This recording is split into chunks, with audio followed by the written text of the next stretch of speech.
Hey, basketball coaches and basketball players, today we're going to be breaking down one of Nick Nurse's best basketball plays, in my own opinion. It's a pistol hammer basketball play. Let's get down to the clipboard. I'm going to break down the actual footage itself, and then I'm going to show you the same play on a clipboard against different defenses so you can see how you can run it with your own basketball team.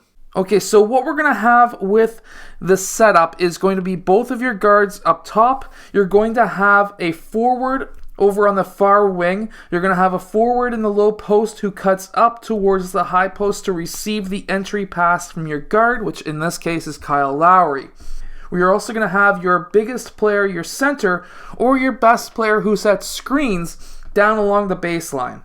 So that's the setup. From there, we're going to have the entry pass into Pascal Siakam, who's popping up. And then we're going to have that same player go into a dribble handoff with your guard.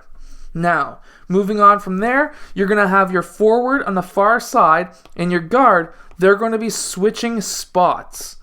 Now, there's a reason for that. That gets that defender out of the way. That gets his defender, your guard's defender, to look at the play that's happening and maybe even take his eyes off of this guard. Now, what's also going to be happening is this player, he is in help defense. He is a help defender in this situation. Now, so he's also going to be watching what's happening on this side. Now, you may say, well, Marc Gasol could just pop out for a three, but we can get an even bigger, better player or a better three-point shot option from what we have here. And that is having Kyle Lowry drive towards the basket. Now, Fred VanVleet's defender is this guy. What's going to happen is your center is going to be setting a back screen on that defender. Your man is going to be in help defense to stop that player, that guard, Kyle Lowry, from scoring. And because of this, it's going to allow Fred VanVleet or your other guard to get wide open for a three-point shot. Now, this is against a man-to-man defense, but it actually works quite well against a 3-2 zone as well. And I'm going to explain that to you right now.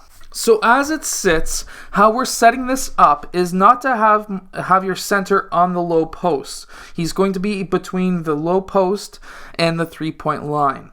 What we're going to have now is player 4, he's going to be popping up towards the elbow, and player 1 is going to be passing the ball down to player 4. That's going to be bringing up his defender, and player 1 is going to be driving, getting that dribble handoff from player 4. Now, what's going to happen here, player 3 moves up, player 2 moves down, and player 5, he's going to be setting that screen on player 2. Now, with player 1 driving towards the basket, of course, this is against a man-to-man defense once again. That's going to draw player 5 over, and that's going to leave player 2 wide open. Now, player 2 could also be driving towards the rim as well. He doesn't necessarily have to stay out on the perimeter.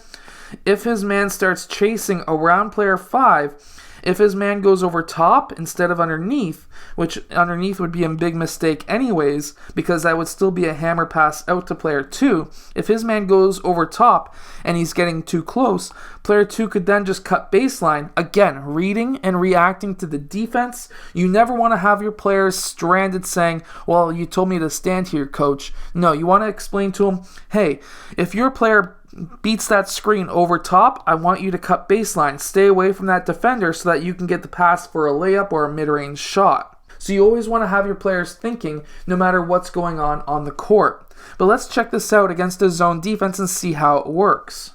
So against a 3-2 zone, you're going to be having these two players possibly trying to trap player 1. And because of that, that still just makes it really good for player 4 to get that ball. That is going to bring player 4 red up. And now what we're going to have happen is player 2 is going to be sinking down towards the key. Player 5 is going to be down in the key as well. Now we're going to have player 1. He is going to be driving off of that screen or that dribble handoff from player 4. Player 3 and 2 are switching spots. And we're going to be having still player 5 setting that screen on player 2. Why? Because when player 1 drives, that's going to be bringing player 5 over, because if he goes out too far, player 5 blue can then just cut down towards the rim. And the zone, no matter what zone you're playing against, they don't want anything inside the key. So because of that, that's going to keep player 5 tight. This screen is solid. Player 1 drives. He has possibly 2 players collapsing on him. He passes the ball out to player 2 for a 3-point shot. Now against a 2-3 zone, you're not going to have the same advantages as you would against a 3-2 or against a man.